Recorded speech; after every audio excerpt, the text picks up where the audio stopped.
It's nice to be with you. Welcome to the final Cabinet meeting of 2025. A year that will go down as the most consequential and successful first year of any administration. They're saying that, not me. Oh, I say it too, actually. But a lot of people are saying it, and a lot of that is thanks to the men and women in the Cabinet. We're in the new and improved Cabinet room, I might add. We took pictures down from the vaults. We've all downstairs with lots of pictures that haven't been exposed to the world for, in many cases, over 100 years.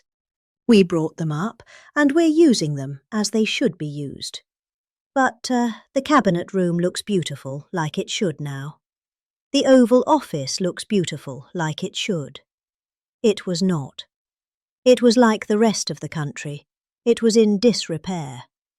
1 year ago, our country was dead. Then said to me by many leaders, we had a dead country. Now we have the hottest country anywhere in the world. It's true. The hottest country anywhere in the world. Think of that.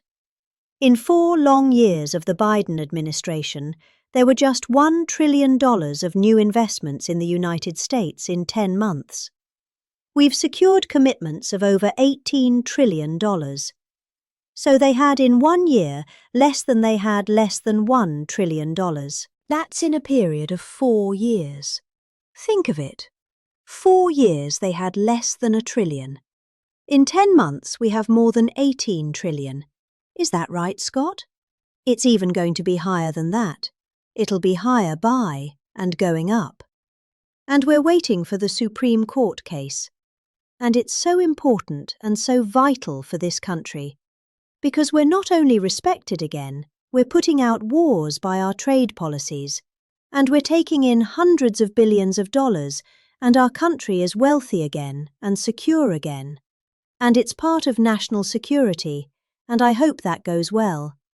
I think it's very important. But think of the number. We're going to be over $18 trillion in 10 months, and which is a record times probably 8 or 10 times. I think more than that for any country. There's never been a country that's had that kind of an investment ever in history. And there's never been a country that's had half of that. It's a tremendous thing that's taking place. We have companies moving in from all over the world, from Mexico, from Canada, from Europe, from China, from Japan a lot. We just had Toyota is going to spend $10 billion, they just announced, on building new plants in this country. Our workers. They're going to be our workers. But they're spending a tremendous amount. So the stock market has set 46 all-time highs. And this last Friday, which is called Black Friday, was the biggest ever online sales that there's ever been by a lot. More Americans are working today than at any time in the history of our country. I mean, these are the facts we have to get out. And you know, there's this fake narrative that the Democrats talk about affordability. They just say the word. It doesn't mean anything to anybody. Just say it. Affordability. I inherited the worst inflation in history. There was no affordability. Nobody could afford anything. The prices were massively high. Do you remember when we took over eggs?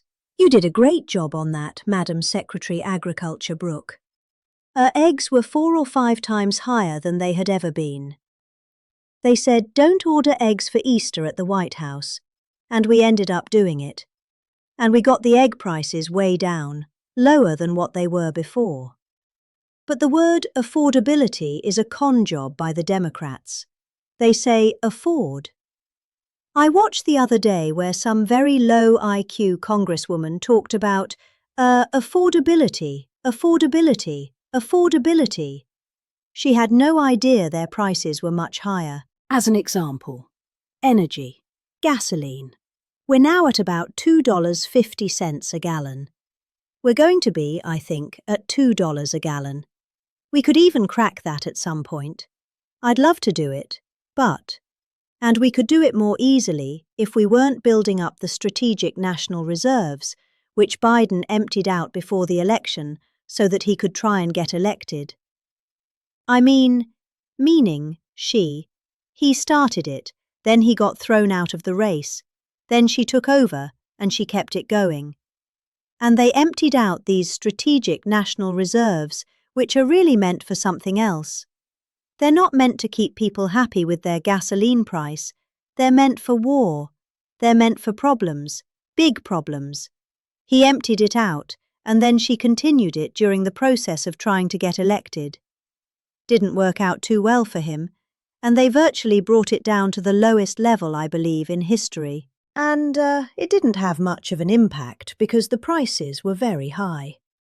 But our prices now for energy, but for gasoline, are really low.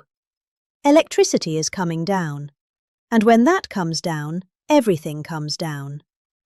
But the word affordability is a Democrat scam. They say it, and then they go on to the next subject, and everyone thinks, oh, they had lower prices. No, they had the worst inflation in the history of our country. Now, some people will correct me, because I always love to correct me even though I'm right about everything.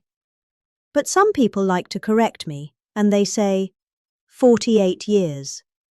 I say, it's not 48 years, it's much more. What they say, it's the worst inflation that we've had in 48 years. I say, ever. But whether it's 48 years or ever, it's pretty bad. We had the worst inflation that we've ever had. Since last January, we've stopped inflation in its tracks, and there is still more to do. There's always more to do, but we have it down to a very good level. It's going to go down a little bit further. You want to have a little tiny bit of inflation, otherwise that's not good either. Then you have a thing called deflation, and deflation can be worse than inflation. But we have it almost will soon be at a perfect level. But we inherited the worst inflation. But we have 20 states that are now selling gasoline at less than the $2.75.